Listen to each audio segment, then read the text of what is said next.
Have you ever had one of those moments where you're sitting alone in your living room thinking about your child, not the little one who used to run to you with scraped knees and bedtime stories, but the grown adult who now barely speaks to you without criticism or distance? Maybe you found yourself wondering, what did I do wrong? Or maybe you've asked, why does it always feel like I'm walking on eggshells around my own child? You're not alone. A lot of parents, especially those of us in our 60s or beyond, find themselves quietly carrying the weight of strained relationships with adult children. And when those children exhibit patterns of self-centeredness, manipulation, or emotional distance, it's natural to question not only what went wrong, but why every honest conversation seems to hit a wall. Today, I want to have a real, heartfelt talk with you about something many parents don't get to say out loud. What if your adult child is narcissistic? Not just a little selfish sometimes, but truly unable or unwilling to show empathy, accountability, or emotional honesty. That's a tough pill to swallow. But acknowledging it is often the first step toward healing. So in this video, we're going to explore a very powerful concept: the 8 questions a narcissistic adult child simply cannot answer. Not because the questions are too hard or too personal, but because answering them honestly would require something they're not emotionally equipped to offer: vulnerability, humility, and self-awareness. Let's start by talking about a question that sounds simple, but often reveals everything. What are some of your deepest hurts? Now pause for a moment. If someone asked you that, you could probably think back, maybe to a painful betrayal, a moment of grief, or a time when someone let you down. You could share it, even if it still stings a little. That's because, at some point in life, you've learned that talking about pain doesn't make you weak, it makes you real. But when you ask a narcissistic adult child that same question, something changes. You might see a blank look or even irritation. They may scoff, change the subject, or worse, turn the question back on you. Why would you ask something like that? They might say. Or they'll point fingers. Well, you were the one who made my childhood hard. But even then, they won't sit in the truth of that pain. They'll either minimize it or act like they've risen above it, completely untouched. The truth is, deep inside, they do have wounds. Maybe they've felt overlooked, criticized, or not in control. And those feelings festered into resentment. But they've built a wall so thick around their pain, they can't let anyone in, not even themselves. Admitting hurt would mean admitting weakness. And in their world, weakness is the enemy. That leads us right to the second question they can't seem to answer. Why is it so hard for you to admit when you're wrong? We've all been wrong before. Maybe you burned dinner, forgot a birthday, or snapped at someone you love, and afterward, you probably said, "I'm sorry, I messed up." That moment of humility strengthens relationships. It says, "I care more about us than about being right." But narcissistic adult children don't see it that way. In their world, admitting a mistake isn't just uncomfortable, it's dangerous. It threatens the image they've carefully crafted. The one where they're always smart, always in control, and never to blame. So instead, they twist the story. If something goes wrong, it's someone else's fault. Often yours. You were too controlling. You didn't listen enough. You misunderstood. Every time you try to bring up something real, they push it back on you. And somehow you end up apologizing. Again. That kind of behavior can leave you feeling dizzy, like you're stuck in a never-ending loop of blame and confusion. But the truth is, their inability to admit fault isn't about you. It's about their need to protect a fragile ego at all costs. And it doesn't stop there. You might have noticed how much energy they put into looking good for others, especially strangers. That brings us to a third question that often goes unanswered. Why do you feel the need to impress people you barely know? Now, there's nothing wrong with making a good first impression. We all want to be liked, especially in new social settings. But narcissistic adult children take it to another level. You've seen it. They walk into a room and suddenly they're charming, witty, the center of attention. They tell polished stories, drop names, and paint a picture of their life that seems a little too perfect. You sit there thinking, that's not the person I know. And you're right. Strangers don't know the behind-the-scenes reality. They haven't seen the cold shoulder, the guilt trips, or the angry silences. That's why narcissists love impressing outsiders. Because those people don't challenge the act. They don't know enough to ask real questions or call out the contradictions. And deep down, narcissists are hungry for admiration. It fills the emptiness they refuse to face. But the cost is high, because they spend so much energy keeping up appearances. They have very little left for genuine connection. Which brings us to something even more personal. You've probably tried to have conversations where you say, I just don't see it the same way. Or, that's not how I felt in that moment. And what happened next? Did your child listen with curiosity? Or did the air turn cold? That's why the next question matters so much. Why do my differences threaten you so much? Healthy relationships make room for disagreement. They say, you can think differently and still belong. But narcissistic adult children don't operate that way. For them, a different opinion is not just inconvenient, it's a threat. It challenges their sense of superiority and control. So instead of asking, why do you feel that way? They say, why are you always so difficult? Instead of leaning in with empathy, they pull back with judgment. You may have tried to explain yourself, only to find your words twisted or dismissed. Over time, you probably stopped sharing certain thoughts altogether, just to keep the peace. That silence builds up, layer by layer, until one day you look at your child and realize they don't really know you anymore. Or worse, they don't want to. But here's something important I want you to hear. Your perspective matters. Your feelings, your memories, your truth. It all matters. The problem isn't that you're being too sensitive or dramatic. The problem is that empathy is a skill your child never developed, and you can't force them to learn it. Still, even with all this knowledge, it's easy to fall into self-doubt. You might ask yourself, am I making this worse? Am I just too demanding? But before you blame yourself, I want to leave you with a thought. When someone refuses to acknowledge your hurt, denies their own flaws, and only values you when you agree with them, that's not love. That's control. And love at its core is never about control. You deserve honesty. You deserve connection. And most of all, you deserve peace in your relationships, especially at this stage in life.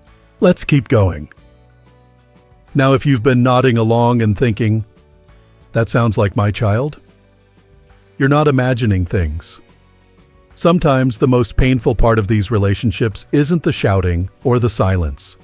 It's the subtle, constant feeling that your reality doesn't count. That no matter how gently you speak or how carefully you try to connect, you end up feeling smaller, unheard, or even invisible. That brings us to the next question, one that cuts deep into the heart of how they think. Do you honestly believe your opinions cancel out mine? Think about how many conversations you've had over the years, maybe about politics, parenting, faith, or even something simple like how to spend the holidays. You offered a thought, hoping to share, or maybe find some common ground, and instead of listening, they shot it down. Not just disagreed, dismissed. Narcissistic adult children often live in a mental world where only their view is valid. And when someone, especially a parent, offers a different viewpoint, it's not seen as a healthy difference. It's seen as disrespect. In their mind, it's as if saying, "I disagree," is the same as saying, "You're wrong and I don't matter." So they double down, talk over you, twist your words, or simply walk away. But here's the truth. Two adults can disagree without diminishing each other. Mature love makes room for more than one perspective. And the real loss isn't that you see things differently. It's that they never learned how to be curious about why. You may find yourself holding back your thoughts just to keep the peace. And that can slowly wear down your confidence. But I want you to remember something. Having a different opinion doesn't make you wrong. It makes you human. Now let's talk about a question that most of us ask ourselves throughout life, especially as we get older and reflect on our journey. In what ways do you think you need to grow or change? What a beautiful, honest question. The kind that opens up connection when someone is willing to answer it. Most of us can name a few things. We've softened with age, learned to forgive more easily, maybe let go of the need to always be right. Growth isn't just possible, it's necessary. But narcissistic adult children? They'll dodge that question every time. Because admitting they need to grow means admitting they're not already perfect. And that shakes the foundation of their carefully built identity. They might say something like, "I just need better people around me." Or, "I need a better job." But that's not real growth. That's external change. What they avoid is internal reflection, the kind that says, "Maybe I'm too quick to judge. Maybe I hurt people when I'm defensive. Maybe I still carry wounds I haven't faced." And here's why that matters. You cannot build an honest, growing relationship with someone who believes they have nothing left to learn. If they think they're already fully developed, fully right, and fully justified in everything they do, where's the space for compromise, for healing, for growth together? That emotional immaturity creates a wall between you. And no matter how many times you knock, it won't come down unless they choose to open the door.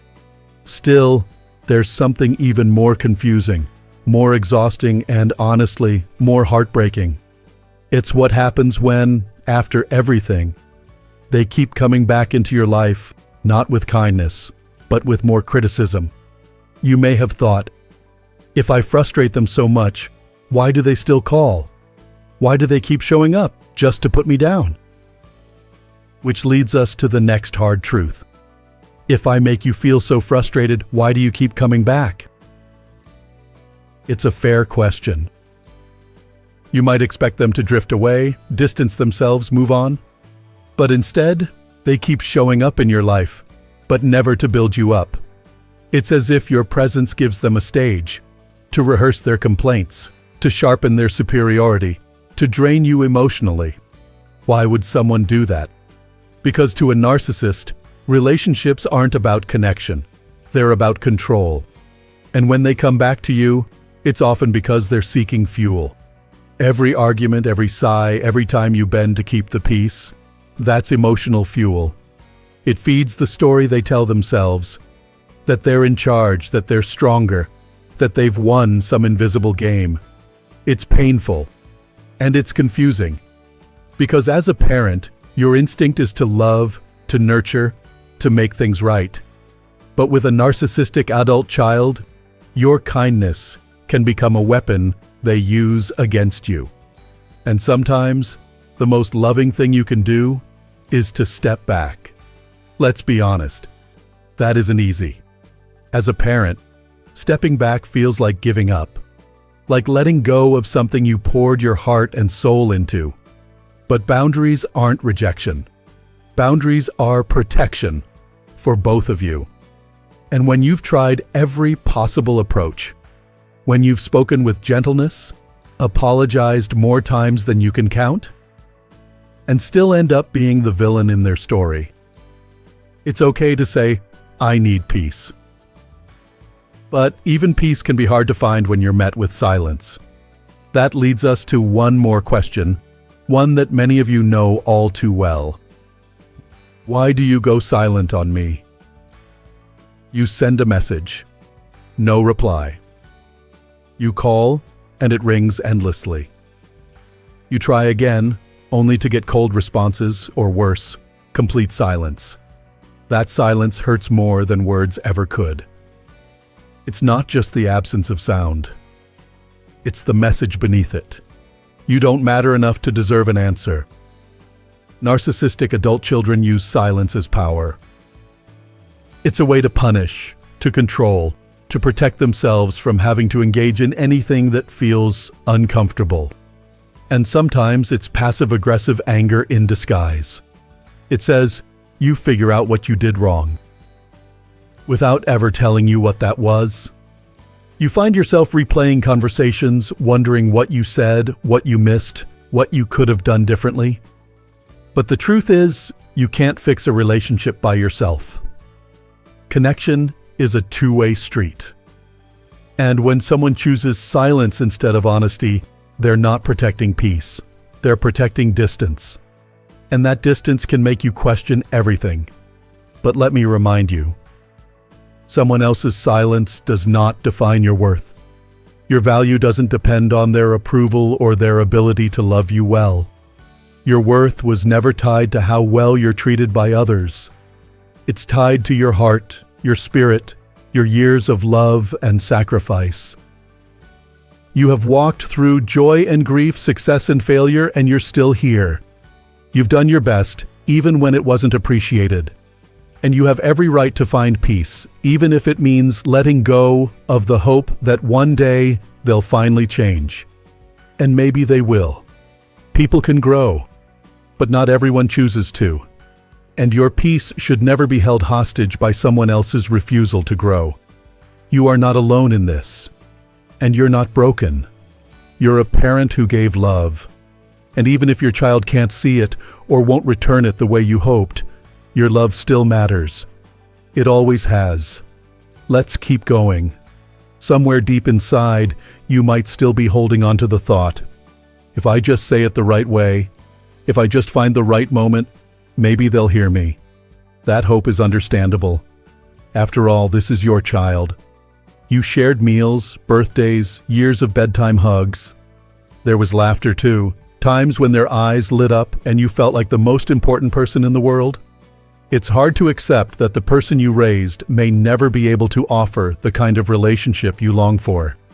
But the truth we sometimes need to speak out loud is this: you cannot heal what someone refuses to acknowledge.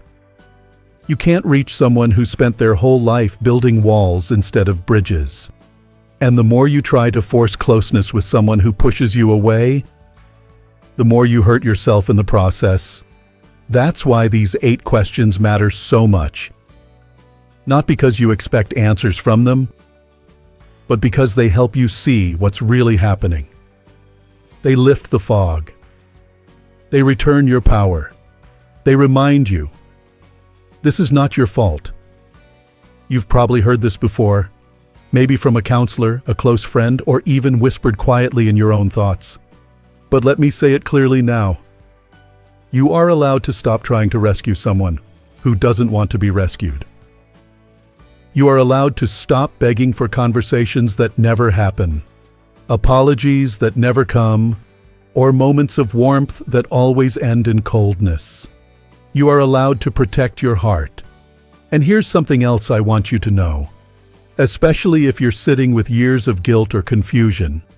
There is strength in letting go. Letting go doesn't mean you stop loving your child. It means you stop letting their dysfunction define your peace. It means you choose to live the rest of your life free from emotional manipulation and false hope. It means you put your energy into relationships that nourish your spirit, not drain it. You've already done the hard work of showing up, reaching out, forgiving, and trying again. Now it's time to do something even braver. Honor yourself. What does that look like? It starts small. It might be deciding not to engage in another circular argument. It might be letting a hurtful message go unanswered. It might be giving yourself permission to enjoy a quiet afternoon without obsessing over why they haven't called back. It could mean surrounding yourself with people who do appreciate you. Friends, siblings, support groups, even kind strangers who see your heart and respect your wisdom. Because you deserve connection. You deserve kindness.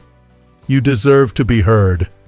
And if you've spent years feeling like the relationship with your adult child is a puzzle you just can't solve, I want you to take a deep breath and hear this.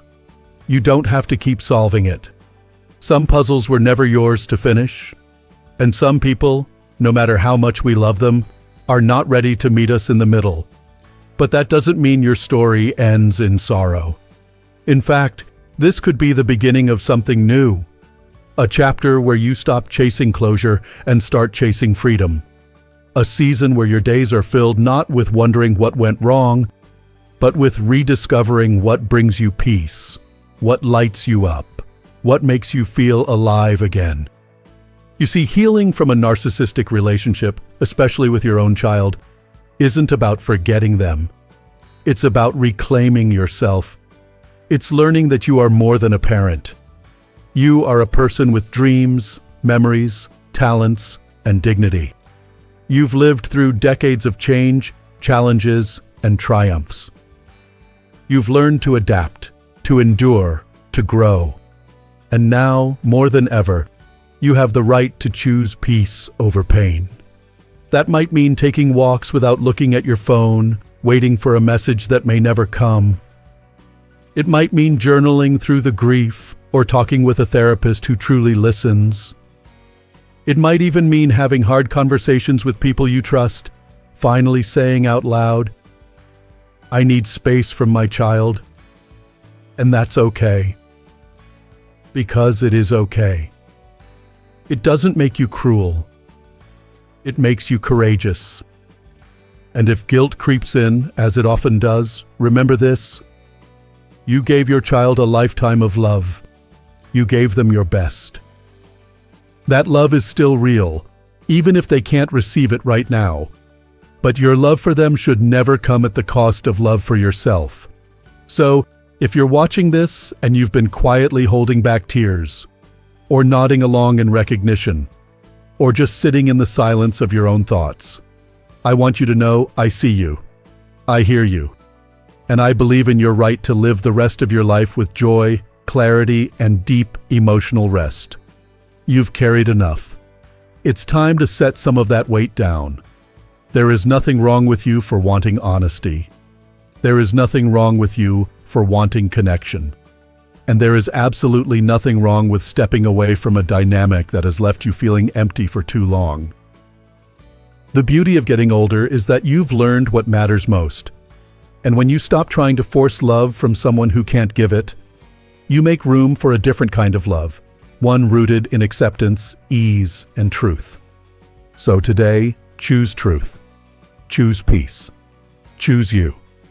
And if this video helped you feel seen or supported, I would be honored if you left a comment to share your thoughts. You might be surprised how many others are walking the same path.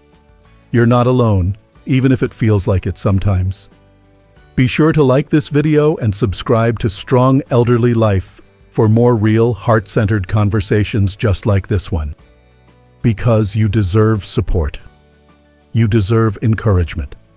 And you deserve to feel empowered, no matter your age or stage of life. Here's to new beginnings. Here's to emotional freedom.